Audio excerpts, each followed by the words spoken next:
As a designer, I feel it's important for all designers to really showcase their collections during fashion weeks or fashion shows, because that's the way you can really show your stuff to the buyers or your clients, and it is a very important aspect of your profession.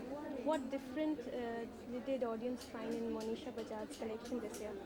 I guess because I stayed away from embroideries, which is my forte. I mean, I do a lot of embellishments, subtle, and I do a lot of shadings in my ethnic line.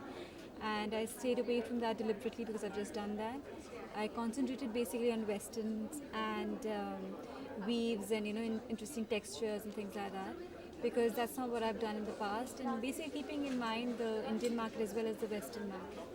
Do you always target on the Indian or the Both actually. It's And like this a time? mix of two. It's both mix of two. It's not just the Western or just the Indian, because we have to cater to both the worlds, and then so I've balanced it between the two.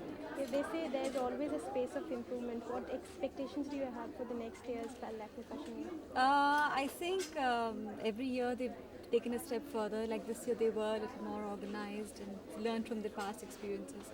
And hopefully next year they'll be better. I'm sure it'll be much better, positive. Sure. Thank you so much. You're welcome. So Vijay, tell us, as a designer, how important do you think are these high-profile fashion events important? Very important because they just focus you, they completely put you in focus. You know what happens is that you are forced to work then. If you're doing a show, it means like you're going to be put on stage with everybody else, you have to perform. Okay. So it's like helping you motivate.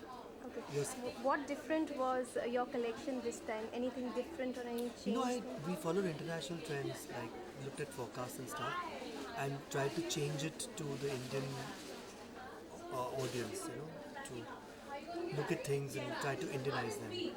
That's what I did. Personally, which other designers' collection you like? I like Anamika's a lot. I saw a little bit of Sabyasachi, and that was nice. Then I saw Priyadarshini Rao was really, really nice. What was the thing that liked you or you were attracted to these collections? Because they were just smart and different, something unusual about the way they did things, and away from the other stuff that you normally see. So any Rohit and Rahul were also really good. Sorry? Rohit and Rahul, Q, excellent. Any expectations for the next year's Lakme Fashion Yeah, I'll Week get as a more designer? orders. Business has been good, and I hope to be have even better business next year. Okay, thank you so much. Thank you. So Deepika, tell us, how important do you think are such Lakme fashion weeks of such high profile, important for a designer? I consider it really important because it kind of brings the nation together in terms of designers from different parts of the country, and it gets you to exhibit your work, to show your talent, and to meet people, interaction and interacting with your colleagues, people from the industry, media, buyers, whatever. It's a good platform, definitely, yes. As a designer, what's your forte, and this time what was different? My forte has always been simplicity, and elegance is my word that I like to revolve on. I just hate overexposure of any kind or excess. This time mine has been basic, absolutely basic, ready to wear, and it's a fabric story. That's what we worked on this time. It's a khadi tencel blend. I mean, it's a khadi with a tencel blend. So I've, in association with Tencel India Ltd and Karnataka State Khadi Board, through a guild of weavers, we've worked out this 5 collection of fabrics that I've showcased on the ramp. And so for me, it's beginning, from the loom to the shelf. I visualized how my garment is going to look, and then worked on what kind of a fabric I wanted in terms of the count and the color, the weave, the construction, everything. So that's where my story started. But then I worked on different techniques of pattern making, different ways of constructing bottom wear. I worked more on trying to make the bottom wear a little different. So I was very tired of seeing the same old pants on everything, or skirts. So that's what I've done. It's kind of like we've had wrap trousers, cowl trousers, not the normal cowl, not the dhoti salwar. This is completely different. It's like that.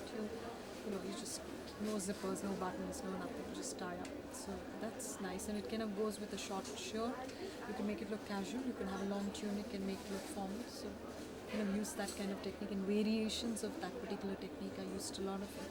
And then I use very little embellishments, and we've done a lot of little details, value additions, such as little ruffles like everybody else, little blanket stitches. Apart from this, what are your future plans? What else you like to include See, as a in your designer, I design? would like to stand for, hopefully I come out with innovative fabric year after year, fabric innovations, unusual color palettes, and focused on tailoring techniques. And that's mine is more simple and more modern, more contemporary, and a stylish statement. Yet it's not like those body fitting or figure hugging types. It's a little away from the body, hence wearable by anybody. You could pick it up, I could pick it up, but all of us could still make a style statement in spite of the fact that it's very wearable. It's not necessarily unwearable that creates a statement. Anybody could wear it, and it's priced very effectively. It's from 1,500 onwards to around 4,500. So in entire ensemble like that, you could get it for 3,500.